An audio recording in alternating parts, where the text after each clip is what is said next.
Oh, hi. Welcome to Adventure Lunch. I'm Jared Kingery. And I'm Bob Gambert, a.k.a. Cyber Bob. What happened there? I was swallowing some coffee, sorry. Oh. Go ahead. Okay, hey, where do we go this week? We went to Beto's on Broadway. I'm going to call it Betos. There's some controversy about that. Betos. Lorena says Betos. And she knows the Spanish. And she knows the Spanish. So it's over on Broadway. What do you know the location? It's on the back of the menu there.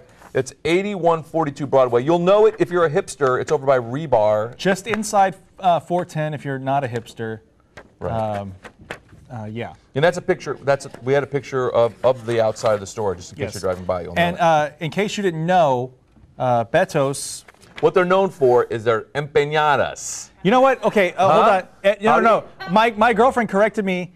I was saying empanadas. Is that the girl who plays, who's a lead singer for Bling Attack? Bleep Attack. She was like, I told her you said it wrong, and she said, she thought you were saying Bleak Attack.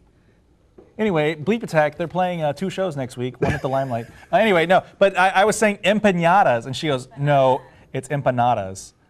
And I was like over-Spanishifying it. I was putting a tilde over I was putting an enye in there when there wasn't an enye. And what an empanada is, it's basically just some stuff baked inside some bread. It's like a Mexican Hot Pocket. That's right, though. But you know what? They do a good job at those. They do. They do a good job. All right, and you may or may not know that Betos was featured on diners, drive-ins, and dives. On the Food Network. With Guy Fieri. It rhymes with spaghetti. Guy Fieri. Fieri. This is him. If you don't know him, the kind of this is a rather stylized picture of him, but he's got the crazy blonde hair. And I think he's on a show. He did a show on NBC. Minute to Win It. Minute to Win It. He's one of those. It wasn't a cooking show at all. Yeah, it was a game show. Right. Anyway, yeah. So our waiter Nathan. Nathan, good guy. Good guy. And by the way, we originally had a waitress named Michelle. What happened to Michelle? Well, it was only her 3rd day or something, so she couldn't answer all of our. I think Nathan just kind of like. She couldn't. And then like halfway through we were done eating. And she left. Where'd she go? I don't know. That was weird. Michelle, if you're out there, if you've seen Joe Scrabble and Michelle, let us know. Anyway. So Nathan told us a little about Guy Fieri's visit, and we have some video of that.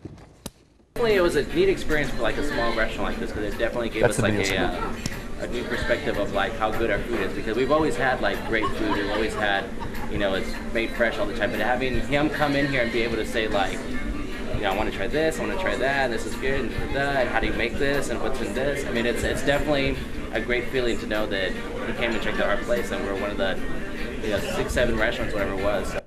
Okay, he said they shot the episode last year, about a year ago this time. Right. And it aired just this past November. Right. So they're heavily promoting the fact that I mean, this is a huge deal, because I posted some pictures online, and a friend in Georgia was like, hey, I've heard of Betos, and I hadn't, and I live here. It's a huge deal. A restaurant gets on one of these type of shows, and their business is going to really take off. Right. I don't watch the Food Network. I don't really believe in food. I'm just doing this for the money. Well, there's 2 competing food channels. There's like the Food Network and... Kind of like we have Lunch Ahoy, our competitor. We don't talk about them here. Oh, the well-funded corporate lunch show. They're just a shill for the man. Can we say now that they're owned by Clear Channel? Can we do that now? So we started off with some chips and salsa and a bowl of cheese. A bowl of cheese is probably about the accurate way to describe it. Unfortunately, not very good. A real bad start to our meal. First of all, the chips were kind of stale. Yeah. And not really that great. The what's the cheese called? Queso. Queso. Or queso. Queso. Queso. Queso. Was kind of bland. It was rather Tostitos-y. And the salsa, once I mixed up the salsa a little bit, it tasted a little bit better. I didn't try the salsa, but a good queso to me is the type that forms a skin that you have to keep puncturing every time. Really? Is that a cooking thing? That's a me thing. If you make your own queso at home, the best kind always has the skin that forms on, like like the pudding skin style thing. You know what But I'm talking really, I would think that a place like Beto's, it actually does some pretty good food. They shouldn't do chips and salsa if they're going to do them this way. Right. Well, the chips, to be fair to them, we probably just got a bad batch of chips, and we didn't try to let them know about it or anything. They just brought us the chips, and we didn't say anything about them being stale. I'm sure they would have taken care of it had we mentioned the fact that the chips were stale. Yeah, but that's what a normal person. I mean, we're trying to kind of mimic what a normal person would experience. Well, normal people might send back their chips if they were stale. Sure. I'm just saying that I got you. I understand what you're saying. The chips aren't representative, I'm sure, of the quality. The queso, on the other hand, and the salsa. Queso's queso, yeah. Right. But anyway. So what did you order then after we? I ordered combo number 2. This is what they're big for. This is really their signature dish. This is this is a fish taco. This is my first fish taco, by the way. I can't believe you've never had a fish taco. I've never had a fish taco. That's kind of strange. This is San Antonio. That's not really a fish taco town. And that is a spinach and potato empanada. Empanada. I said it again. Empanada. And I really enjoyed it. And I had a little taste of yours. The spinach was nice. Flaky crust on the. Very flaky. Very piping hot. Because a lot of people expect them to be fried, deep fried, in the deep fat fryer, but they don't. Are empanadas typically fried? Anybody know? No. Lorena says no. Is this no? Is that what that means? No? Or You see that sometimes if somebody tries to dunk and you block them? That's the Kimbe Matumbo finger wag. Anyway. And then go ahead. No, just kind of a seasoned rice and pinto beans, sort of I guess more of a California style, Baja style menu than the typical Mexican restaurant you're used to, typical Tex-Mex. You're such a foodie.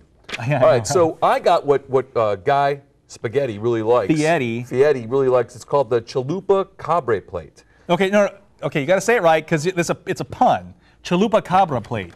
Because is that what it's supposed to be on the chupacabra? Okay, you ordered this and you had no idea what it was. He's like, that's the cabrito. And you're like, oh, yes. And I said, cabrito is goat, right? And you said, no. And that's why it's chalupa cabra. Get it? It's goat? I ate goat? You ate goat. Is it really goat? You'd think that's something I would have noticed during the meal. I had no idea. We just talked about the petting zoo at the rodeo while you're eating goat. But see, no, chalupa cabra. That's neat. That's cool. I'm just catching this now. All right, so I actually found that the chalupa cabra was the best part of the meal. I thought that was the cabrito. The cabrito, you mean? I don't know what. Well, the chalupa cabra is the whole thing. Oh well, the chaluto. What's the part? Cabrito. The cabrito was the best part. It was a sweet with a green sauce on it, and it was buried in some. It was covered in lettuce. And cabbage. Yeah, cabbage. And it was very, very good. Now. The bean soup that you saw in the middle of that, not as good. Not quite as good. You could show them the picture. All right, not quite as good. Easy. And then these were they potatoes or sweet potatoes? Sweet potatoes. Not all that good. There we go. This is the corn. It's like a cornbread with some with cream cheese. Was very good. Very, very good. And they had an interesting way of preparing. Oh, hey, cool. Check it out. Good job. Wow, Yolanda on the ball. We got the high production value going on at Adventure Lunch. Can I move it? Let's see if I can move it. I'm going the wrong way. We'll have to coordinate these things. Here, let me lift it up. Let's lift it up. Let's lift it up. Your food's here, sir. Okay. Thank you. All right, so the corn on the cob, they take and they chop it up. But you couldn't tell. I couldn't tell, so I picked it up and it fell apart. But that I should probably have been looking a little closer. But it was really neat. Well, you didn't even know what you were eating at the first place. I knew it wasn't goat. I knew the corn was not goat. But you eat eat it. It's a nice way to eat corn on the cob. I'd never thought of that. It was like a little corn disc. Corn on the disc. Not as sweet as I'd like corn to be. Really? You like sweet corn? I like the sweet corn to be extremely sweet. This wasn't as sweet as I like. Everything had chili powder on it, along with this intrigued you because of the name. It's called yucca fries. Yucca fries, made from a yucca root. That's 10 minutes already? Made from a yucca root. We'll just keep going. Yucca root. Talk faster. It's I guess a healthy alternative to French fries. It's good for people who don't like any flavor in their food. Yeah, because it was just sort of, look, that's what they're supposed to taste. I've never had them before. It's a chili powder delivery system. I heard it's like if you want the texture of potato, it's a nice way to go. Yeah. All right. Anyway, so here's the aftermath of my meal. You ate a good deal of yours. I ate most of the stuff. I leave the greens because really. You put a yucca thing on there. Yeah. That was for dressing. I barely ate that thing. And the beans were really the rice was really good and flavorful, and the beans were great. I just filled up on the other stuff. Anyway, I don't know why did you put this picture in there? I didn't have. This is supposed to be the debris from my meal, and I see a picture of a squirrel. I, for whatever reason, didn't take a picture of your debris. So you put a picture of a squirrel in here? I took a picture of this squirrel yesterday when I was the Riverwalk? I was walking on the Riverwalk yesterday, and he was just lounging there on that rock wall, and he has a pecan in his mouth. I'm not. And I had to sneak up on him. That's a real to take beautiful a picture, but I'm not really sure it's appropriate here. I don't think it's inappropriate. I think we should have a funny animal in every adventure lunch. It's a plan. Like that cat we had the first time. Here was the best part of the meal. Best part, by Best far. part is dessert. If you go to Beto's on Broadway, you must get the dessert. This is dessert empanada. This is the, let's see, get the name right.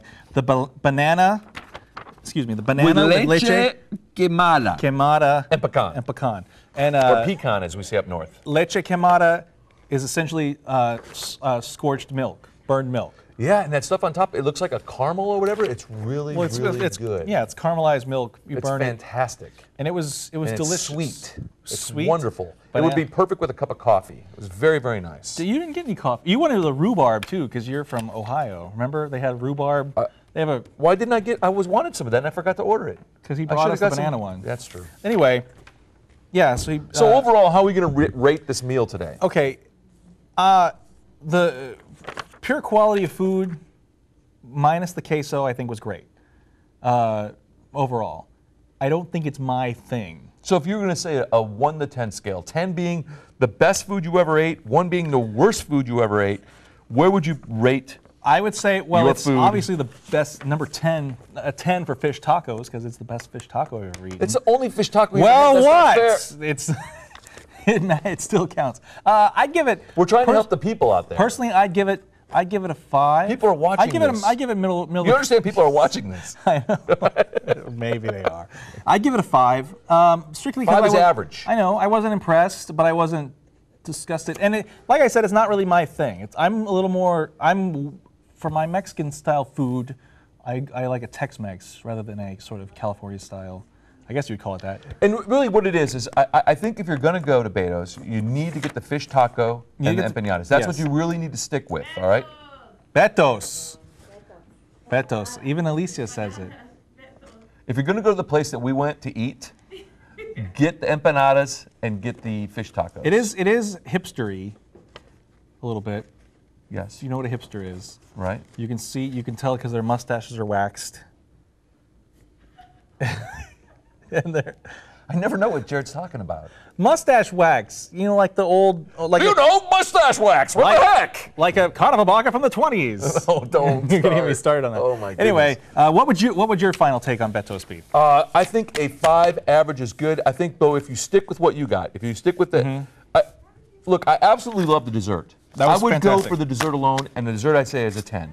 I say the dessert's a 10. The empanada you had was fantastic. I give it like a 7 or an 8. Right, I agree. The chips were ridiculously bad, so that's got to take away. So overall, I think a 5 is a fair score. A 5 is a fair score. 5 is a fair score. But if it's more your thing, you'll probably be, because we had no idea, right? Literally, we went in there blind. That's the idea. No, I know that's the premise of the show, but but I'm saying if you're inclined to this sort of food, if you're the empanada, if you're an empanada style, empanada aficionado. All right, so we also want to tell people that we're still looking for that Joe guy who was one of the original hosts of the show. Joe Empanada. If you've seen Joe Empanada anywhere, please email us. And if there's any place you have a suggestion. Seriously, we want suggestions. We want suggestions. If you're going to talk trash about us on YouTube, like Disc Funk, come out to eat with us. We got a negative comment on YouTube about he was show. mad that I didn't like Asian food or spicy food.